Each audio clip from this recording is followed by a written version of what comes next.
జ్ఞానసుందర్ గారు ఉన్నారు, అందుబాటులోకి వచ్చారు. టెక్నికల్ ఇష్యూ వల్ల కొంత విరామం తీసుకున్నటువంటి పరిస్థితి. ఒక్కసారి వినిపిస్తుందా మీకు? వినపడుతుందండి. ఎస్, జ్ఞానసుందర్ గారు చెప్పండి. ఏమనిపిస్తుంది నిజంగా మరి రేవంత్ రెడ్డి గారు అదేవిధంగా కాంగ్రెస్ సర్కార్ తీసుకొచ్చిన ఈ హైడ్రా ఎంత మేరకు పూర్తి స్థాయి గ్రౌండ్ లెవెల్లో కబ్జాలన్నిటి కూడా ఇక కూలగొట్టే అవకాశం ఉంది? ఎప్పుడు చెరువుల్ని గతంలో ఉన్న ఆ విస్తీర్ణానికి తీసుకొచ్చే అవకాశం ఉన్నట్టుగా మీకు అనిపిస్తుంది? తప్పకుండా గవర్నమెంట్ చిత్తశుద్ధితోని నిష్పక్షపాతంగా రాజకీయాలకు అతీతంగా ఏదైతే ప్రభుత్వ భూములు కానీ ఒక్బోర్డ్ భూములు కానీ స్టేట్ గవర్నమెంట్ సెంట్రల్ భూములు కానివ్వండి, లేకపోతే ఏదైతే చెరువులు కుంటలు అయితే ఉన్నాయో హైదరాబాద్ చుట్టూ సుమారుగా 920 చెరువులు ఉన్నాయి. ఆ చెరువులన్నిటి కూడా ఆక్రమణకు గురైపోయినాయి. పేదవాడు రోడ్డు మీద ఒక 50-60 గజాలు ఇల్లు నిర్మాణం చేసుకుంటే వాటిని కూలగొట్టి వాళ్ళ మీద కేసులు పెట్టి అనేక ఇబ్బందులు గురిచేసే సంఘటనలు కోకోలో చూసాము.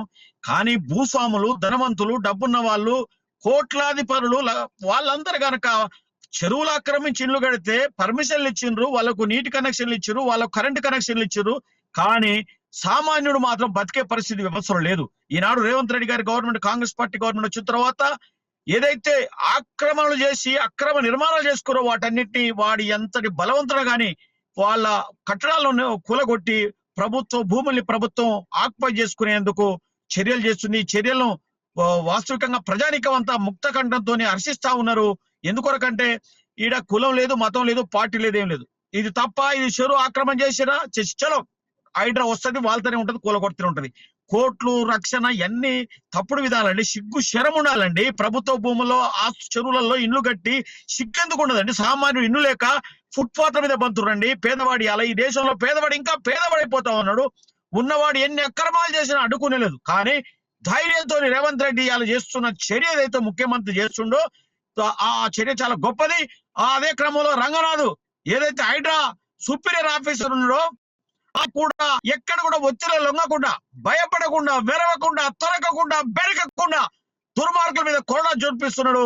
రంగనాథ్ గారిని కూడా నేను అభినందిస్తా ఉన్నాను. కాంగ్రెస్ పార్టీ పక్షాన, ప్రజల పక్షాన ఈ చర్యలు కొనసాగించాలి. ప్రభుత్వ భూములను ప్రభుత్వం స్వాధీనపరచుకోవాలి.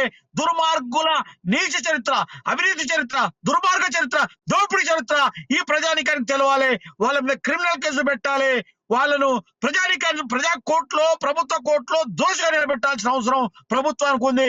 గౌరవ ముఖ్యమంత్రి రేవంత్ రెడ్డి గారు వాళ్ళు ఎవరైనా కానీ వారి మీద ఈ చర్యలు తీసుకునే క్రమంలో ఎక్కడ కూడా మీరు ఒత్తిళ్లకు లొంగరని భావిస్తూ ప్రభుత్వ భూముల్ని ప్రభుత్వం ఆక్రమించుకొని ప్రభుత్వ ఆస్తులను కాపాడుకునే చర్య ఏదైతే ప్రభుత్వం చేస్తుందో దాన్ని ముక్తకంఠంగా అభినందిస్తా ఉన్నాం. ఎస్, ఒక్కసారి జ్ఞానసుందర్ గారు మీరు అన్నట్టుగా నిజంగా ఎక్కడ తల ఉంచలేదు అంటున్నారు. అదేవిధంగా ఒకసారి మనతో మాట్లాడడానికి డాక్టర్ రియాజ్ గారు కూడా అందుబాటులో ఉన్నారు. ఒకసారి రియాజ్ గారితో కూడా మాట్లాడేటువంటి ప్రయత్నం చేద్దాం. రియాజ్ గారు మాట్లాడిన తర్వాత మళ్ళీ జ్ఞానసుందర్ గారు మీరు అందుబాటులో ఉండండి, మళ్ళీ మీ దగ్గరకు వచ్చే ప్రయత్నం చేద్దాం. కానీ ఏది ఏమైనా ఓవరాల్గా ఇక తెలంగాణ వ్యాప్తంగా హైడ్రా హైటెన్షన్ అయితే క్రియేట్ అవుతుంది. అసలైన తొలి వెలుగు. ఫాలో వాట్సాప్ @తొలి వెలుగు అఫీషియల్.